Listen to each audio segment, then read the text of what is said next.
Today, Canada's Justin Trudeau announced that he intends to resign as Prime Minister and leader of the Liberal Party under tremendous pressure from his own caucus and from among his closest allies. Here's part of his remarks making that announcement earlier today.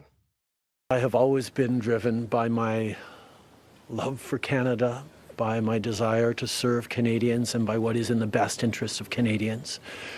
And Canadians deserve a real choice in the next election. And it has become obvious to me with the internal battles that I cannot be the one to carry the Liberal standard into the next election. Trudeau will remain Prime Minister until the new Liberal leader is selected by the end of March, as his party prepares for a formidable challenge in the next election later this year.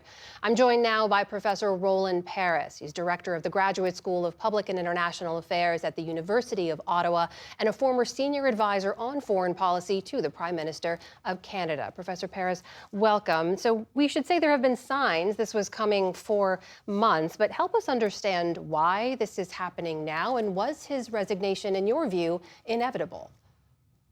I think it was heading in this direction for some time. This is a story of a government and a prime minister who's been in power for nearly 10 years. Canadians are very clearly tired of him. Polls turned decisively against him about 18 months ago. He tried and his team tried everything they could to try and reverse that trend. But with the prospect of an election in 2025 and what looked like an almost inevitable crushing defeat in that election, as you mentioned in your intro, members of his own caucus and his own party called for him to resign and to be replaced by someone else, and that's what he did today. It's worth reminding everyone he was a real rising star in global progressive politics when he first became prime minister back in 2015. He had very high approval ratings soon after in the mid-60s. By the end of last year, those were down in the low 20s. So what was behind that? What was fueling such a spectacular fall from grace? Well, like a lot of incumbents, he suffered from having been in power during the pandemic and with all of the disruption that was caused by the pandemic landing on his doorstep. Also, of course, inflation, cost of living, housing, but mostly it was time. Governments don't tend to last more than about 10 years in Canada. And he was into his ninth year. Governments and leaders are always popular when they're elected, and they're usually unpopular when they're defeated. And I think that's the basic story here. Tell us about the opposition leader here of the Conservative Party, Pierre Poilievre. What role did he play in Trudeau's downfall here? Well, of course, he was doing everything he could to weaken the Liberal Party.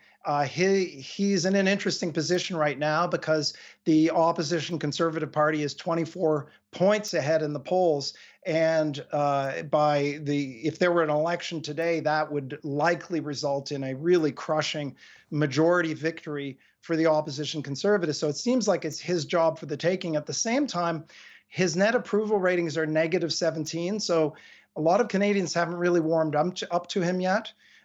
So, we'll see what he does over the next few weeks and into what is almost certain to be an election, maybe in May, and whether he can win over Canadians. I suspect that if there were an election right now, he would win anyway, but he does have a personal approval challenge.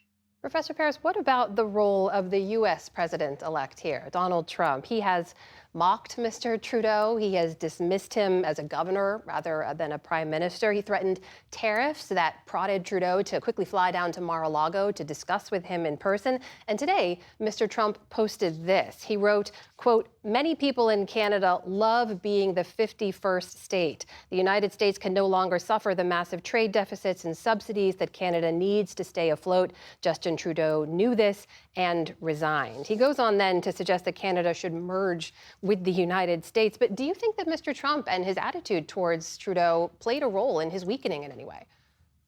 Well, I would say that the statement that Mr. Trump made today and previous similar ones are just nonsense and viewed as nonsense here.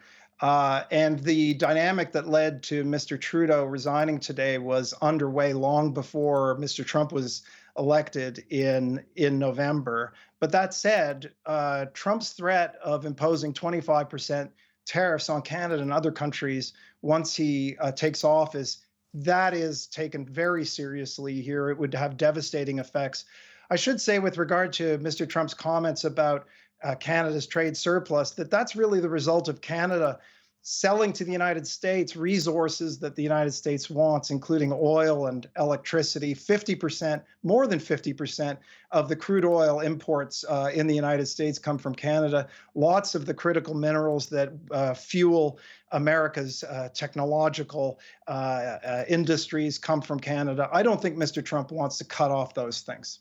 In the minute or so we have left, you have Mr. Trump coming back into office in just a matter of weeks. There could be a change of government in Canada ahead. What do you see as the relationship between these two countries moving forward in the near term? I expect that the fundamental relationship remains solid because it's so much more than the relationship between the president and whoever the prime minister is. It's a very deep, intermeshed relationship, one of the closest relationships in the world, and both economically and in many other respects as well. But that said, I think that we might be in for a bumpy time. For Canada, we'll have a lame duck prime minister because Mr. Trudeau will serve until there's a new Liberal leader. Then there'll be a Liberal leader through an election campaign. And finally, the result of that election will have another prime minister or maybe that same Liberal leader. So there's a period of uncertainty on the Canadian side. And I certainly hope that the good work that has been done to build relationships right across the U.S. political system will continue to carry forward this very important bilateral relationship in the months and years to come. That is Professor Roland Paris from the University of Ottawa. Professor Paris, thank you for your time. Good to speak with you. Thank you.